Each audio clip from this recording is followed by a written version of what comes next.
আমাদের এই পুরো জনগোষ্ঠীর রাজনৈতিক জীবন এটা একটা বিরাট পান। তাহলে কিভাবে সেটা হলো, কাদের দ্বারা হলো, এবং কোন মন্ত্রণায় তার এই যে জীবন উৎসর্গ করার মতো জায়গা। মানুষের জীবনে কিন্তু সবচেয়ে মহত্তম মুহূর্ত এইটা। আপনি আপনার নিজের জনগোষ্ঠীর জন্য, সমষ্টির জন্য নিজের জীবনকে উৎসর্গ করার মতো মুহূর্তে পৌঁছে গেছে। এইরকম মহত্তম মুহূর্ত মানুষের জীবনে আর কি হতে পারে? সেই জায়গাটা আমাদের আসে। তো আমরা জুলাইয়ের অনেক রক্ষা করতে চাচ্ছি, চেতনা জুলাইকে সবসময় কথা বলছি। এটা অনেকটা ৭১ সালের মতো হয়ে গেছে।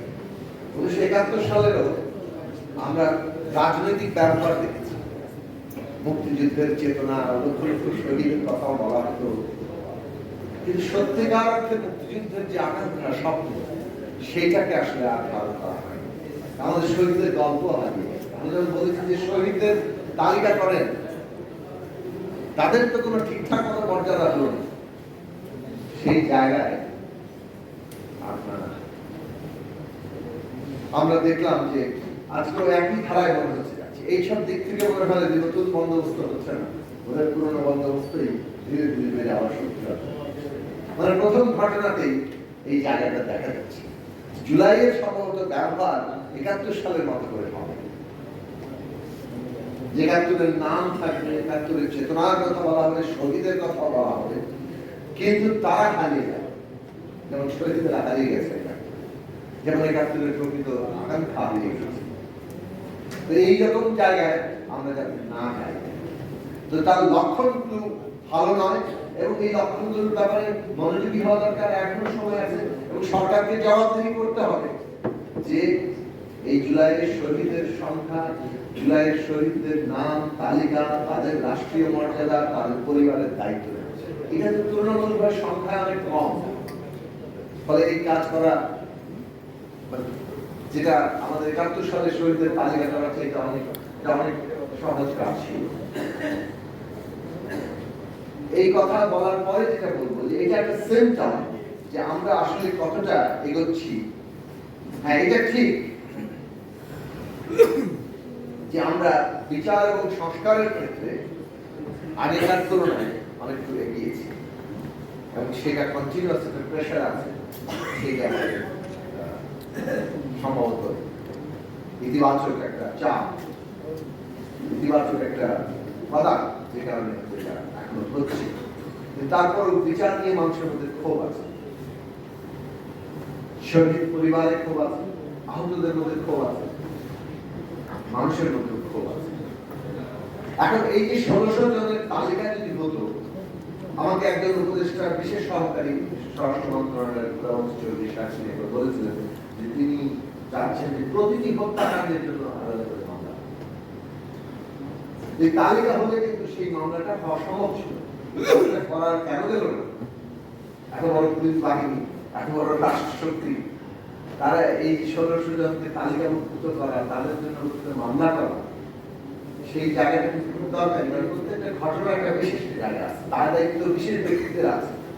হত্যাকারী তো ৩০০ জন, নির্দেশদাতা আছে, কিন্তু ওইখানে বিশেষভাবে যারা এটাকে বাস্তবায়ন করছে তাদেরকে দাঁড়ায় আনতে হলে ওই জায়গাটা খুব দরকারি ছিল।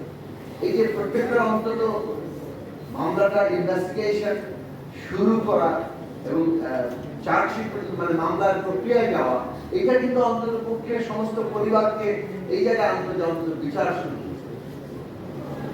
নাহলে আজকে স্লোগানটা কেন তারা দেয় যে বিচার না হওয়া পর্যন্ত নির্বাচন হয়ে যায়, বিচার এবং নির্বাচনের মুখোমুখি না করে যাওয়া, তা এটা কে নিবে?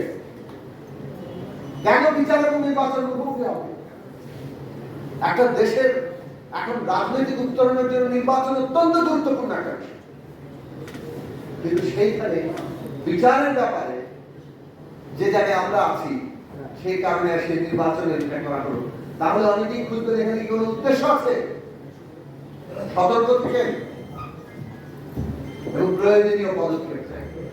আমি আসলে অতীতে ফিরার চাইতে সামনের কথাই বলছি। হ্যাঁ, বিরাট চাপ ছিল বলে আমরা সংস্কারে আছি, সংস্কার নিয়ে আলোচনা হয়েছে এবং আমরা ন্যূনতম জাতীয় ঐক্যমত্য তৈরি করতে একটা জায়গায় পৌঁছেছি। এই ন্যূনতম জাতীয় ঐক্যমত্য, জাতীয় সনদ হবে। এইসব জায়গায় যে কয়েকটা প্রশ্নে নোট অফ ডিসেন্ট আছে, আপত্তি আছে, সেটা সহ দলগুলোর আরো প্রস্তাবনা থাকতে পারে। সব নিয়ে তারা জনগণের কাছে যাবে। আগামী জনপ্রতিনিধিরা ন্যূনতম যে জাতীয় ঐক্যমত্য কিংবা সনদ যেটা হয়েছে সেটা তো বাস্তবায়ন করবে। এটা বাস্তবায়ন করার সনদের জন্য বাধ্যতামূলক এবং সেই যুক্ত করার কাজগুলো আপনাদের দায়। এইসব রাজনৈতিক কাজ করা অন্তর্বর্তী সরকারের প্রধান কাজ। কিন্তু আজকে আমরা বলতে বাধ্য হচ্ছি 5ই আগস্ট 2024 যে সিদ্ধান্ত হয়েছিল সেনা ভবনে কিংবা এমনকি বঙ্গভবনে, যে বৈষম্য বিরোধী ছাত্র আন্দোলন, যারা এই ছাত্র গণঅভ্যুত্থানের ছাত্রদের অগ্রণী ভূমিকার একটা নেতৃত্বকারী শক্তি, তাদের প্রতিনিধিদের সাথে আলোচনার পরবর্তী রাজনৈতিক করণীয় ঠিক হবে। কিন্তু তারাই এককভাবে সিদ্ধান্ত নেবেন সেরকমটাও এমন কথা ছিল না। রাজনৈতিক দলগুলো এককভাবে সিদ্ধান্ত নেবে সেরকম কোনো কথা ছিল না। সবাই মিলে আমরা সিদ্ধান্ত নেব সেই কথা ছিল।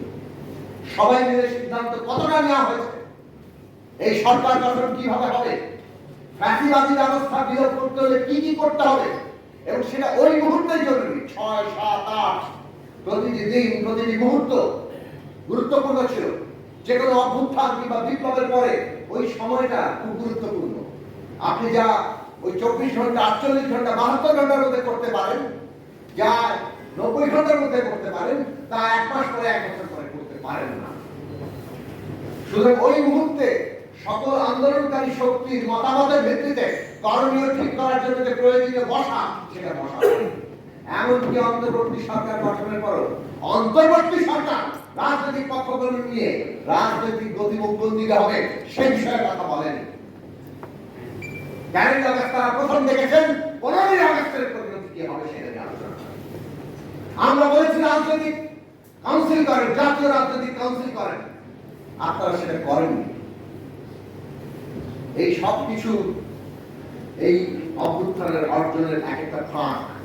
এই ফাঁকগুলো আমাদেরকে ভবিষ্যতে ভোগাবে।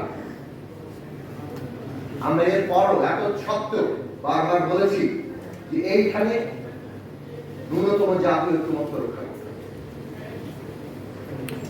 কারণ ফ্যাসিবাদী ব্যবস্থা বিলোপ করে একটা গণতান্ত্রিক ব্যবস্থা শেষ হচ্ছে। হঠাৎ করে শেষ করে ফেলে আমি আপনি বুঝেছেন যে ফ্যাসিবাদী ব্যবস্থা বিলোপ করে গণতান্ত্রিক ব্যবস্থা নির্মাণ আমাদের। একটা গণতান্ত্রিক ব্যবস্থা নির্মাণ করার মানে হচ্ছে যে এখন নির্মিত হয়নি।